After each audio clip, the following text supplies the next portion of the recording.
A small jet crashed into a vehicle Tuesday after taking off from a suburban Phoenix airport, killing 5 people, police said.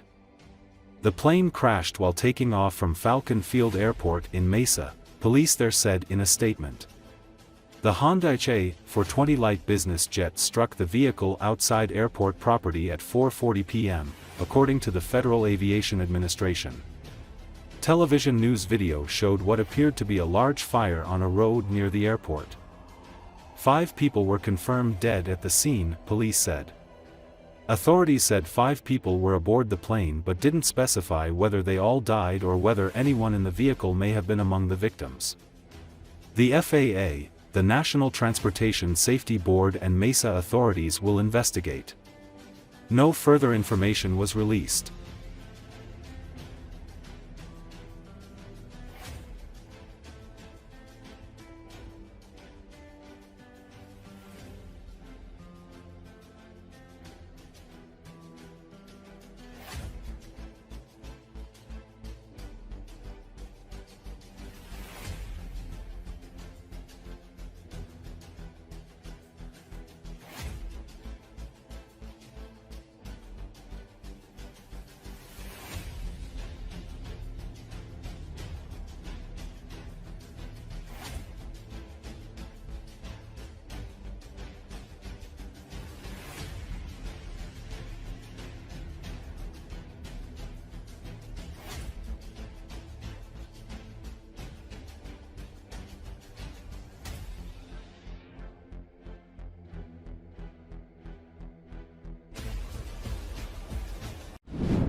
The Pentagon estimates that North Korea has deployed 10,000 to 12,000 troops in Russia's Kursk region and warns that the troops would become legitimate military targets if they engage in combat support operations against Ukraine.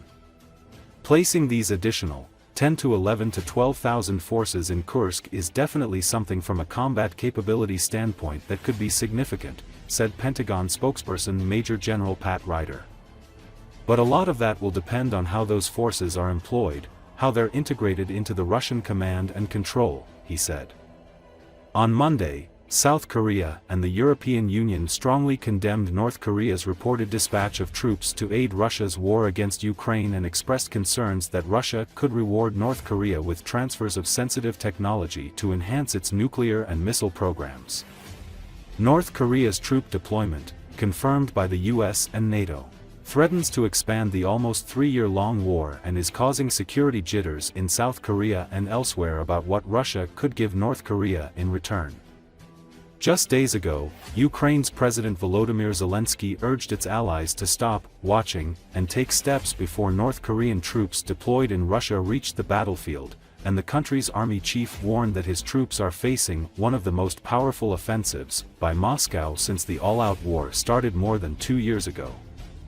Zelensky raised the prospect of a preemptive Ukrainian strike on camps where the North Korean troops are being trained and said Kyiv knows their location.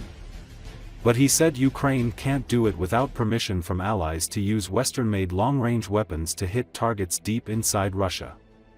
If North Korean troops start fighting against Ukraine forces, it would mark North Korea's first participation in a large-scale conflict since the end of the 1950-53 Korean War. All right, well, just a few things at the top, and I'll be glad to take your questions. We believe that there are now at least 10,000 DPRK forces in the Kursk Oblast, recognizing that as we continue to assess DPRK presence on the ground, those numbers could go up slightly in terms of the total number of DPRK troops in Russia. We've seen the press reports about alleged combat ops. We're looking into those, but at this point cannot corroborate those reports. But as you heard Secretary Austin say last week, should these troops engage in combat support operations against Ukraine, they would become legitimate military targets. The deployment of additional ballistic missile defense destroyers, fighter squadrons, and tanker aircraft, and placing these additional, 10 to 11 to 12,000 forces in Kursk is definitely something from a combat capability standpoint that could be significant, but a lot of that will depend on how those forces are employed, how they're integrated into the Russian command and control, and of course If the Ukrainians, if the past is any indicator of the future, the Ukrainians are battle-hardened veterans who know how to fight, and so every indication that they will continue to defend Ukrainian sovereignty and continue to defend Kursk, the territory that they've taken, and so we'll see how that plays out. Several U.S. Air Force B-52 long-range strike bombers to the U.S. Central. South Korea's military urged North Korea on Tuesday to end what it described as illegal provocations after Pyongyang fired a barrage of ballistic missiles into the sea.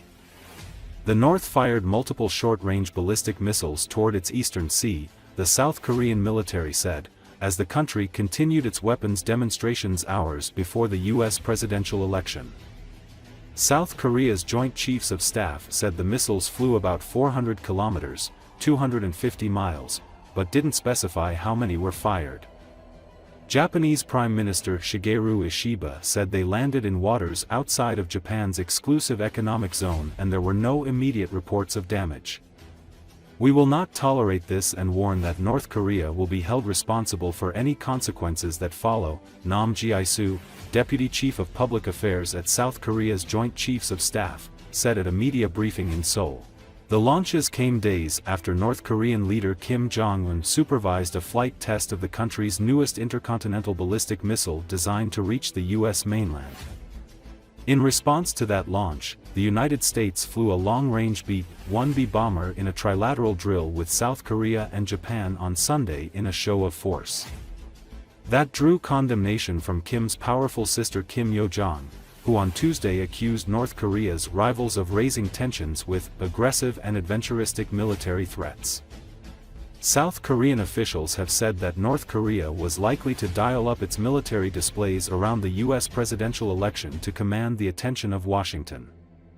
South Korea's military intelligence agency said last week that North Korea has also likely completed preparations for its seventh nuclear test.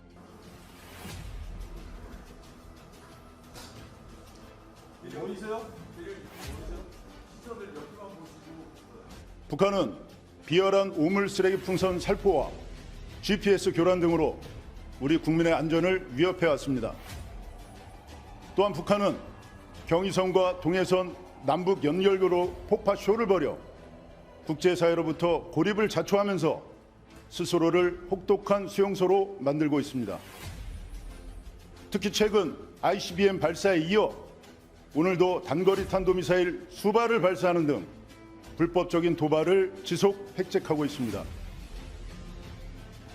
이러한 탄도미사일 발사는 명백한 안보리 결의 위반이며 한반도의 긴장을 고조시키는 위협으로 중단되어야 합니다. 발사하는 등 불법적인 도발을 지속 획책하고 있습니다. 북한은 비열한 우물 쓰레기 풍선 살포와 GPS 교란 등으로 우리는 이를 결코 좌시하지 않을 것이며 이후에 어떠한 결과에 대한 책임은 북한에게 있음을 다시 한번 경고한다. 우리 군은 굳건한 한미연합방위태세하에 북한의 다양한 활동에 대해 예의주시하면서도 어떠한 도발에도 압도적으로 대응할 수 있는 능력과 태세를 유지하고 있습니다. 북한은